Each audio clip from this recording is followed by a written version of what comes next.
कि भजन लाल जी जब तक बैठे हैं और मैं बैठा हूँ, मैं तो खुद बिल नहीं भर रहा हूँ, तुम बिल भरो मत, मैं संभाल लूंगा अपने आप। ये स्थिति राजस्थान की है। अब आप बताओ राजस्थान दिशा के अंदर लेके जा रहे हैं। हम हम जो सेटलमेंट है और पैसा देना चाह रहे थे, हमारे कोई बिल बकाया नहीं है। और अगर बिल बकाया भी होता है, जब बात करते हैं, एक सांसद डीसी का चेयरमैन होता है जिला विद्युत समिति का, या चेयरमैन भी मोदी ने बनाया हमारे को, उसमें आप कनेक्शन काट के किसी को डिफेम करने की कोशिश करो कि साहब आपने, हनुमान जी तो बिजली का बिल नहीं भर रहे। बिल नहीं भरना और चोरी करना ये दो अलग अलग है। चोरी तो वो करता है जो सीधा लेके और कनेक्शन ले लेता है तार जोड़ के, और बिल नहीं भरना वो पेंडिंग होता है। और जब हम चुनाव लड़ेंगे तो हमें हर चीज करनी पड़ेगी।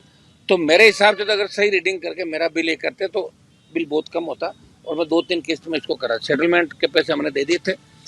चूंकि इन्होंने मुझे डिफेम करने का प्रयास किया, इसलिए मैं कुछ छोटे मोटे कागज मंत्री जी के लाया हूँ, और बाकी 1-2 लोगों को लगा रखा मैंने, तो उनके क्रेशर से लेके गांव से लेके अब जो जो वो काम करेंगे वो मेरा आदमी पीछे पीछे काम करता रहेगा।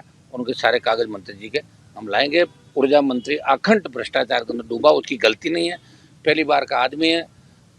मैंने दिल्ली के अंदर 1-2 जगह देखा, मैं नाम नहीं लेना चाहता, चपरासियों की तरह खड़ा रहता है दिल्ली के अंदर, और उन लोगों के सामने खड़ा रहता है जो खुद चपरासी है। उनका बॉस और है, नीचे चपरासी, और ये चपरासी के सामने भी चपरासी। इससे आप अंदाज लगा सकते हो कि राजस्थान किस दिशा की ओर जा रहा है। आज हमारे जिस तरह विधायक के वहां पे बड़ी वो खनन का मामला आया है, वो खनन अगर आम आदमी के होता तो इसका 200 करोड़ जुर्माना होता। 60 करोड़ जुर्माने की बात, जुर्माना कौन करेगा? मैं भजन लाल जी से पूछना चाहता हूँ, आपने भारतीय आदिवासी पार्टी के विधायक को तो पकड़ लिया कि अपने विधायक खिलाफ कार्रवाई करोगे आप? और उसको जब 2-3 महीने पहले पता लगा कि मेरे 100 करोड़ का जुर्माना हो सकता, 200 करोड़ का, तो उसने अपने साले के नाम करा लिया। उससे माइंस लगाई जो उन लोगों ने, माइंस हुई नहीं उनकी, उसको इलीगल तरीके से उन्होंने खोद के 4 लाख टन से ज्यादा माल निकाल के बेच दिया। ये दुर्भाग्य है। भजन लाल जी से मैं जवाब चाह रहा हूँ, भजन लाल जी, आप हनुमान बेनीवाल जी का घर खाली करवा रहे हो, कनेक्शन कटवा रहे हो, वो तो भर रहे हैं, और कोई हो तो आपका बता देना, चुनाव कैसे लड़ेंगे? मेरे नाम से अगर बकाया होगा तो मुझे पूरा भरना पड़ेगा। और भी कुछ है तो बता दो, लेकिन अपने विधायकों का वो भी तो आप देखो। जीरो टॉलरेंस भ्रष्टाचार की बात आप यहाँ कर रहे हो राजस्थान के अंदर, दिल्ली तक सारा पता लग गया कि सरकार कौन चला रहा, कौन नहीं चला रहा।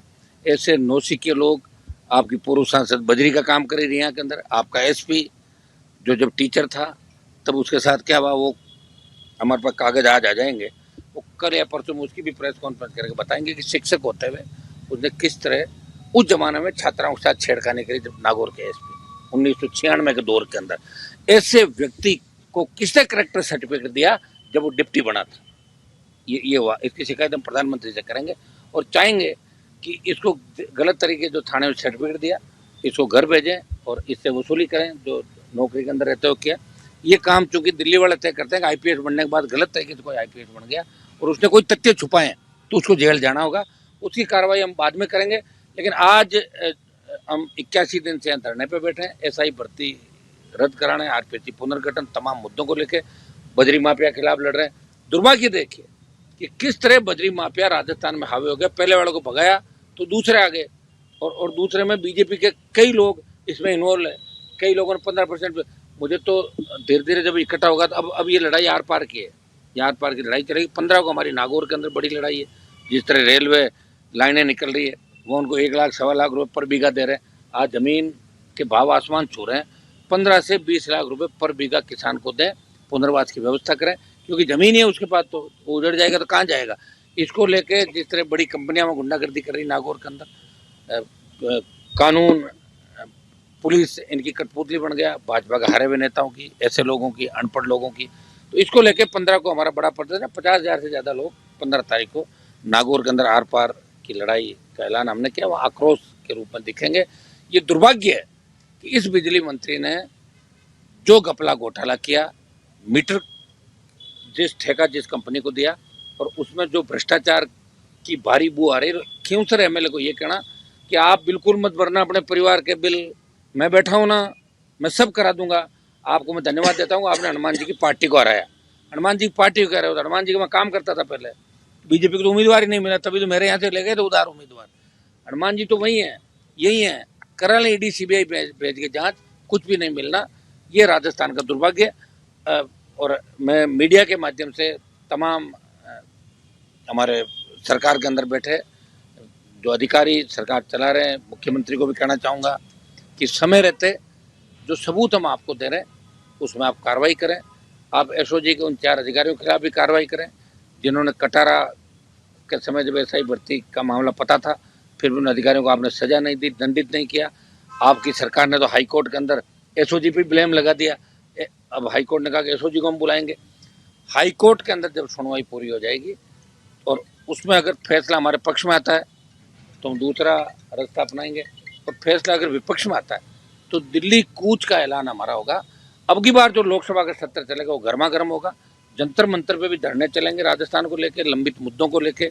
तमाम जो यहाँ के मंत्री जिस तरह भारी भ्रष्टाचार कर रहे हैं, कुछ आपके जल शक्ति जो यहाँ के जल संसाधन मंत्री और दूसरे मंत्री उनके भी कागज हमारे पास आ रहे हैं। समय समय पे हम इन भ्रष्टाचारियों की रोज आपके सामने पोल खोलते रहेंगे। और आप लोग लोकतंत्र का चौथा स्तंभ हो, आप सब मिलके और हम सब मिलके इस राजस्थान को बचाएंगे, नहीं तो ये राजस्थान को डुबो देंगे। कभी स्मार्ट मीटर के नाम पे तो कभी कोई दूसरे नाम पे और कभी रिको के उस आदेश के नाम से जिसमें कह रहे हैं कोई जमीन रखो ही मत, दे दो सरकारी जमीन सारी सारी हमें अलॉट कर दो और हम उसको फिर बेच के खा जाएं। तो एक ये देखिए हमारे विधायक ने इसबगोल फसल बता एजेंटों ई मित्र संचालकों ने स्वीकृत कराया क्लेम, विधायक पुत्र शामिल। ये इसका लड़का 6 करोड़ रुपए उठा लिए, बताओ 6 करोड़। हाँ, ये आज की खबर है। ये इस तो मैं भजनलाल जी से और इनके बीजेपी वालों से पूछना चाहता हूँ, ये कह रहे हैं ना कि हम तो भ्रष्टाचार के बहुत खिलाफ है, उखाड़ फेंक देंगे भ्रष्टाचार। तो क्या सिर्फ कांग्रेस के भ्रष्टाचारियों की मदद कर रहे हो या बीजेपी के अंदर जो भ्रष्टाचारी बैठे हैं उनका भी कुछ आप लोग करोगे? ये मेरा सरकार से सवाल है। कल एसआई भर्ती पे जो है सुनवाई जो है जारी है अभी, और इसमें जो है जो चयनित अभ्यर्थी है उनकी बात सुन रहे हैं।